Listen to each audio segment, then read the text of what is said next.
Breaking news ১২ lakh crore টাকার budget ১৭ মে থেকেই কার্যকর নতুন পে স্কেল দুটি বড় সুখবর আসছে বিস্তারিত পুরো ভিডিওতে আসসালামু আলাইকুম আপনি যদি একজন সরকারি চাকরিজীবী হয়ে থাকেন তাহলে নবম পে স্কেলের সর্বশেষ আপডেট জানতে আমাদের চ্যানেলটি সাবস্ক্রাইব করুন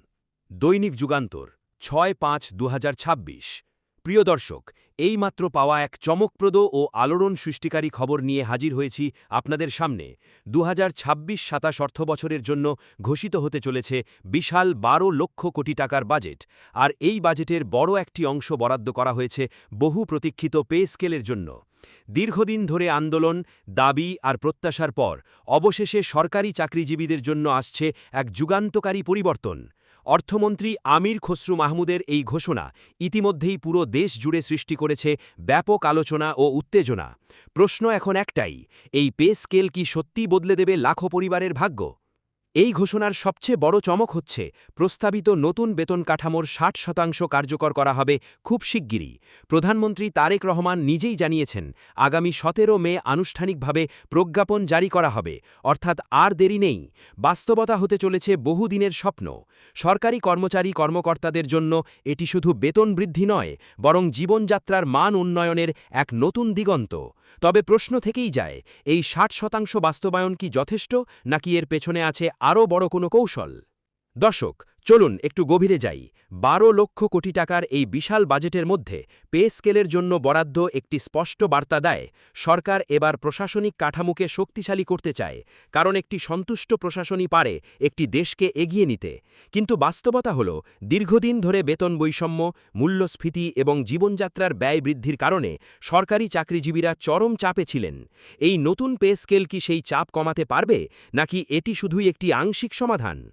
এবার আসি সেই বহুল আলোচিত দুটি বিশাল সুখবরের প্রসঙ্গে যদিও এখনও বিস্তারিত প্রকাশ করা হয়নি তবে ভেতরের সূত্র বলছে এই সুখবরগুলোর একটি হতে পারে পেনশন সুবিধার বড় ধরনের বৃদ্ধি অর্থাৎ যারা চাকরি শেষে অবসরে যাবেন তাদের আর্থিক নিরাপত্তা আরও শক্তিশালী হবে আর দ্বিতীয় সুখবরটি হতে পারে বাড়ি ভাড়া চিকিৎসা ভাতা কিংবা অন্যান্য সুযোগ সুবিধায় বড় ধরনের উন্নয়ন যদি এটি সত্যি হয় তাহলে এটি হবে সরকারি চাকরিজীবীদের জন্য এক অভূতপূর্ব অর্জন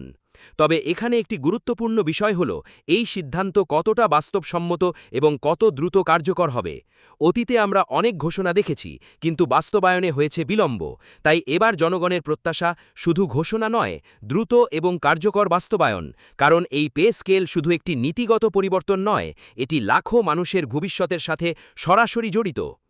এখন প্রশ্ন উঠছে এই নতুন বেতন কাঠামো দেশের অর্থনীতিতে কী প্রভাব ফেলবে একদিকে বাড়বে সরকারি ব্যয় অন্যদিকে বাড়বে মানুষের ক্রয় ক্ষমতা ফলে বাজারে চাহিদা বাড়বে যা অর্থনীতিকে আরও গতিশীল করতে পারে তবে সঠিক পরিকল্পনা ছাড়া এটি মূল্যস্ফীতিও বাড়াতে পারে তাই সরকারের জন্য এটি একটি বড় চ্যালেঞ্জ কিভাবে ভারসাম্য বজায় রাখা যায়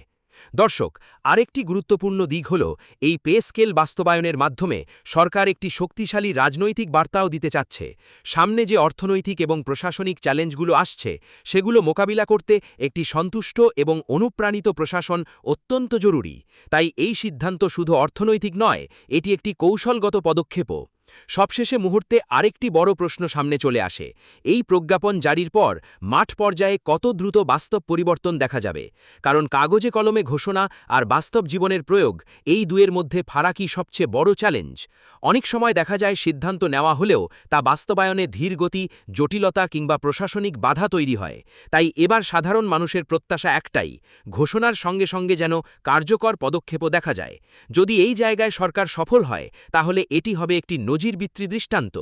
আর ঠিক এখানেই তৈরি হচ্ছে নতুন এক সম্ভাবনার দরজা সরকারি চাকরিজীবীদের পাশাপাশি পুরো অর্থনীতিতে একটি ইতিবাচক প্রভাব পড়ার সুযোগ বেতন বাড়লে বাড়বে ব্যয় বাড়বে বাজারে লেনদেন আর সেই সঙ্গে চাঙা হবে দেশের অর্থনৈতিক গতি তবে এই সুযোগকে কাজে লাগাতে হলে দরকার সুপরিকল্পিত মনিটরিং এবং কঠোর নিয়ন্ত্রণ এখন পুরো দেশের দৃষ্টি এক জায়গায় ১৭ মের সেই ঘোষণার দিকে যেটি হয়তো বদলে দিতে পারে লক্ষ লক্ষ মানুষের জীবনের গতি এবং ভবিষ্যতের গল্প সবশেষে বলা যায় 2026-27 অর্থবছরের এই বাজেট এবং পে স্কেল ঘোষণা দেশের ইতিহাসে একটি গুরুত্বপূর্ণ মাইলফলক হয়ে থাকতে পারে। এখন সবার চোখ 17 মের দিকে। সেদিনই জানা যাবে এই ঘোষণার পূর্ণ রূপ। এটি কি সত্যিই সরকারি চাকরিজীবীদের জীবন বদলে দেবে, নাকি আবারও থেকে যাবে কিছু অপূর্ণতা, সেটিই এখন দেখার বিষয়। আপনি কি মনে করেন, এই নতুন পে স্কেল কি যথেষ্ট, নাকি আরও বড় পরিবর্তন প্রয়োজন? আপনার মতামত জানাতে ভুলবেন না, কারণ এই আলোচনা শুধু একটি পে স্কেল নিয়ে নয়, এটি আমাদের দেশের ভবিষ্যৎ নিয়ে।